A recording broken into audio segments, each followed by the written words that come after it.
Hello guys, तो कैसे हैं आप सभी। तो आज की कहानी शुरू करने से पहले अगर आप मेरे चैनल पर न्यू हैं तो प्लीज़ उसे सब्सक्राइब ज़रूर कीजिएगा। तो आज की कहानी शुरू करते हैं। रामेश्वर जी और गायत्री जी दोनों साथ में बेंच पर बैठे थे। गायत्री जी का मन आज बहुत उदास था। आज उनके बेटे का जन्मदिन है। रामेश्वर जी उनका दर्द बहुत अच्छे से समझ रहे थे, पर क्या करें, जब अपने बच्चों ने ही धोखा दे दिया तो क्या कर सकते हैं। रामेश्वर जी ने गायत्री जी से पूछा, अरे क्या हो गया, कहाँ खोई हो। तो गायत्री जी ने कहा, कुछ नहीं जी, उन दिनों को याद कर रही हूँ जब अपने घर में तरुण और अरुण का जन्म हुआ था। जुड़वा पोतों को देखकर तो अम्मा जी और बाबूजी कितने खुश हुए थे, कितने लाड करते थे वह दोनों। पूरा दिन हमारे बच्चों का उन दोनों में ही पूरा दिन लगे रहते थे। पर जब अम्मा जी बाबूजी का एक्सीडेंट में निधन हो गया था, तब इस सदमे की वजह से दोनों बच्चों को कितने दिन बुखार रहा था। बहुत मुश्किल से संभले थे बच्चे, फिर अपनी पढ़ाई में खो गए थे। यह दोनों भाई तो शक्ल से ही नहीं अकल से भी जुड़वा हैं। सारी टीचर्स भी यही कहती थी। दोनों की एक ही मल्टीनेशनल कंपनी में नौकरी लग गई। जब रिश्ते आने लगे तो कोई यकीन ना करे, दोनों जुड़वा बहनों का रिश्ता दोनों भाइयों के लिए आया। एक ही मंडप में शादी हो गई। बहुओं के आने के बाद तो घर में कितनी रौनक हो गई थी। साल भर कैसे बीत गया पता ही नहीं चला, पर शायद से हमारा घूमना जाना हमारा दुश्मन बन गया। तो रामेश्वर जी ने कहा, तुम ऐसा क्यों कहती हो। तो गायत्री जी ने कहा, तो और क्या कहूँ, मेरे ही मन में इच्छा हुई थी कि अब तो घर संभालने वाली आ गई हैं, चलो सारे धर्म स्थानों के दर्शन कराएं। पूरा 1 महीना लग गया था। आत्मा तृप्त हो गई थी, कितनी खुश थी मैं। पर पता नहीं मेरी परवरिश में कहाँ कमी रह गई थी। उन्होंने इतना बड़ा धोखा करा। मेडिकल के पेपर के बहाने घर के पेपरों पर साइन करवाकर हमें बिना बताए घर भेजकर दोनों घूमने के बहाने हमें छोड़कर चले गए। वह तो हमें तब पता चला जब मकान पर कब्जा लेने वाले आए। तब पता चला कि नालायकों ने एक बार भी यह नहीं सोचा कि हमारे माँ बाप क्या करेंगे, कहाँ जाएंगे। तो रामेश्वर जी कहते हैं, उन्हें दोष मत दो गायत्री। मैं टीचर था, बच्चों को हमेशा कहता था कि हमें कभी भी बिना पढ़े किसी पेपर पर साइन नहीं करना चाहिए, पर खुद ही बेटों पर इतना विश्वास कर यह गलती कर बैठा। पेंशन आती है पर उसके सहारे खर्चे पूरे करने मुश्किल है, साथ में दुनिया को जवाब देना। इसलिए तो हम दोनों वृद्धा आश्रम में आकर रहने लग गए। कम से कम हम उम्र लोगों के साथ मन तो लग जाता है। हमने ही कहीं कोई ऐसे कर्म किए होंगे जो ऐसी औलादें मिली। रामेश्वर जी और गायत्री जी बातें कर ही रहे थे कि उनकी नज़र पड़ी कि सामने से एक नया जोड़ा पार्क में घूमने के लिए आ रहा है। उसे देख गायत्री जी बोली, लगता है शादी को 4-6 महीने ही हुए, कितने सुंदर जोड़ी है। हम दोनों बेंच पर बैठकर उन्हें ही देख रहे थे और वो दोनों पार्क में घूम रहे थे।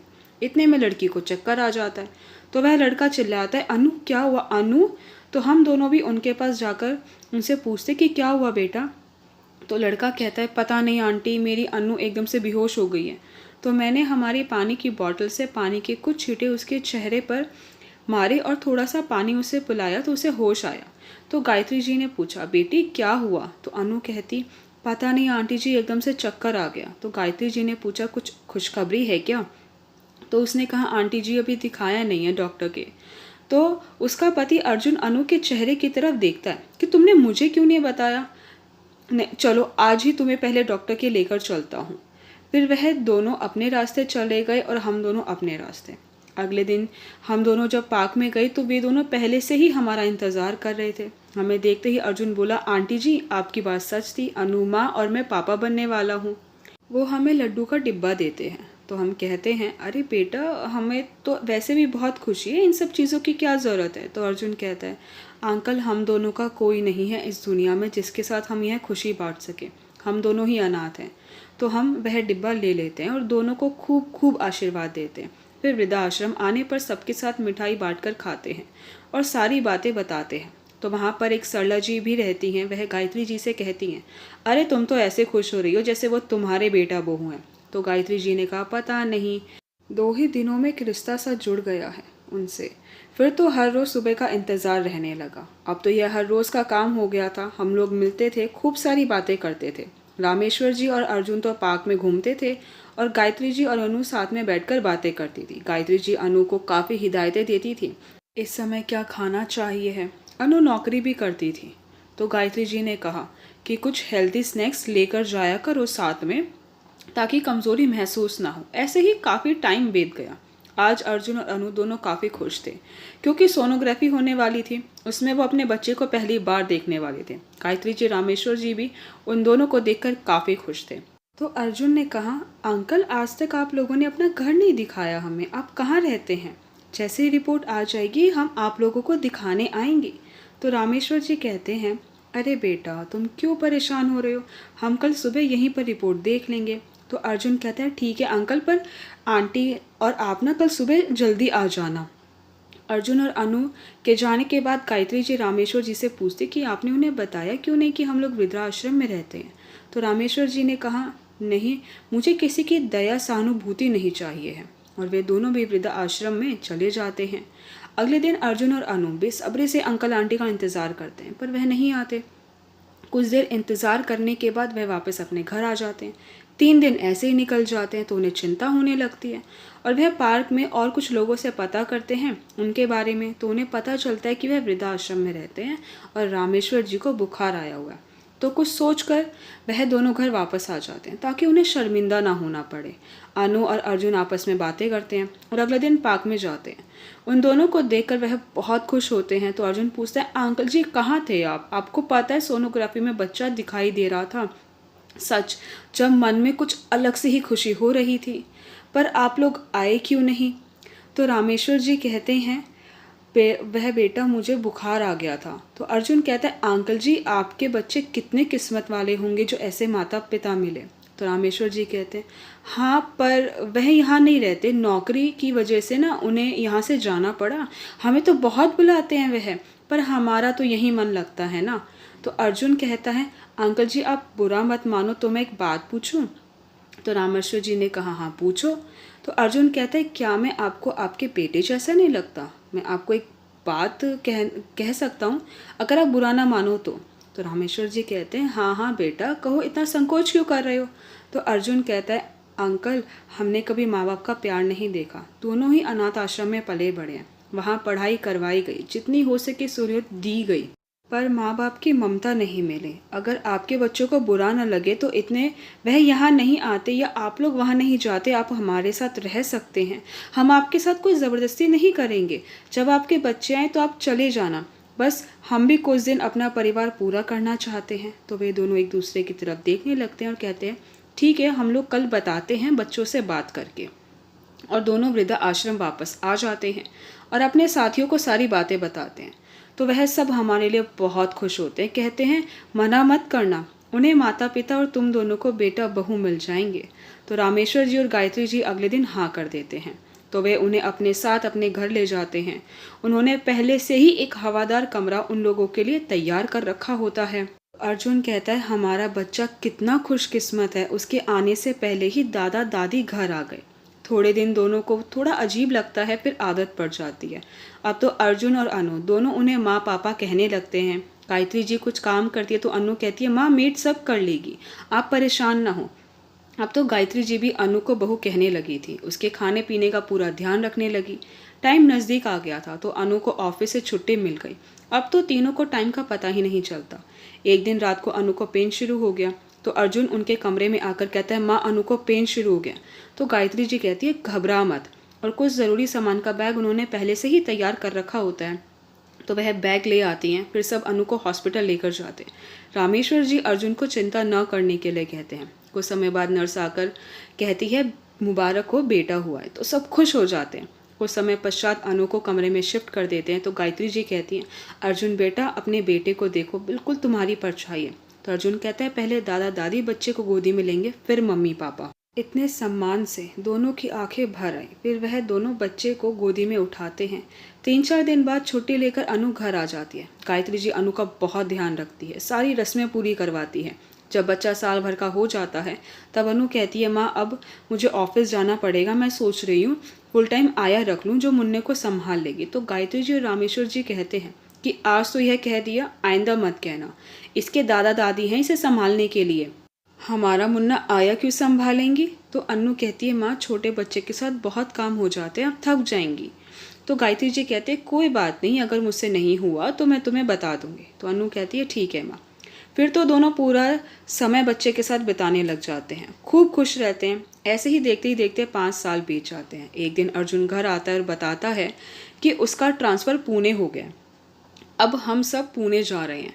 तो सब पैकिंग करने लगते हैं और कुछ ही दिनों में पुणे की एक अच्छी से सोसाइटी के एक अच्छे से घर में शिफ्ट हो जाते हैं। सोसाइटी में एक बहुत ही अच्छा पार्क बना होता है जहाँ पर गायत्री जी, रामेश्वर जी अपने पोते के साथ जाते हैं, उसके साथ खेलते हैं। धीरे धीरे उनके पोते आरव के भी कुछ दोस्त बन जाते हैं। वह भी गायत्री जी और रामेश्वर जी को दादा दादी कहने लग जाते हैं।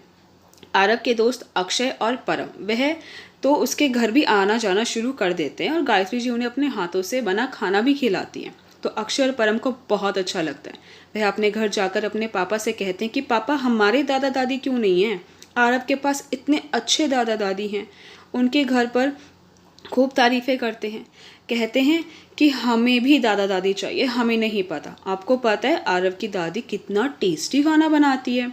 हमें उनके हाथ का खाना बहुत अच्छा लगता है। हमारी दादी होती तो वह भी हमारे लिए ऐसे ही खाना बनाती ना।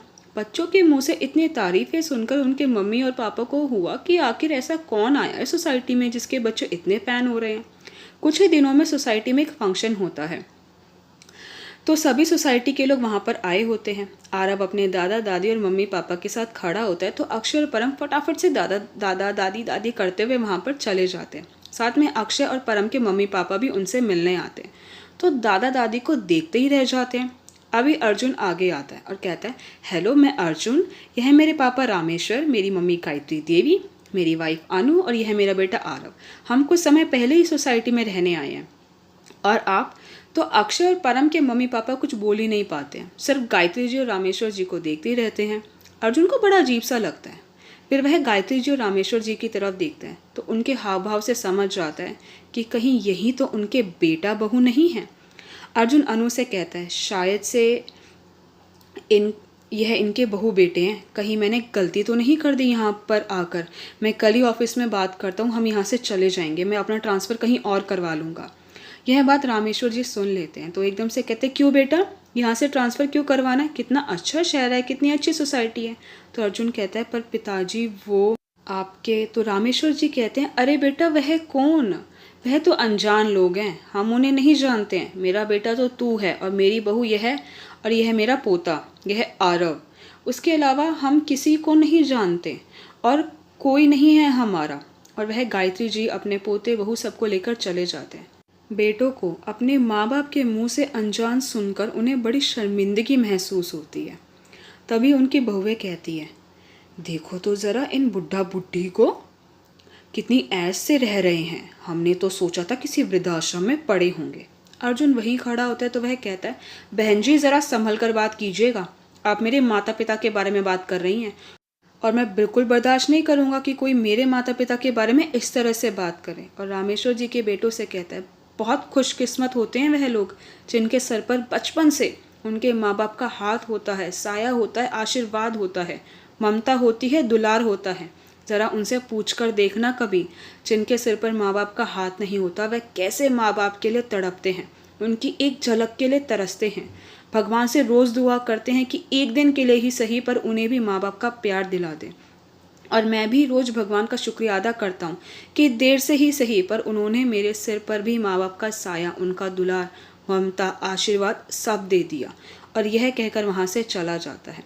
बेटे बहू की शर्म के मारे आंखें झुकी जा रही होती हैं और देख रहे होते कि कैसे अर्जुन, उसका परिवार उनके माँ पापा के साथ खुश है, कैसे उसकी माँ अर्जुन को, उसकी वाइफ को, उसके बच्चे को दुलार कर रही है, प्यार कर रही है, उसके बच्चे को अपने हाथों से खाना खिला रही है। वह सोचते हैं कि कैसे बच्चे हैं हम, जिन्होंने कुछ पैसों के लालच में अपने माता पिता के साथ ऐसा सलूक किया।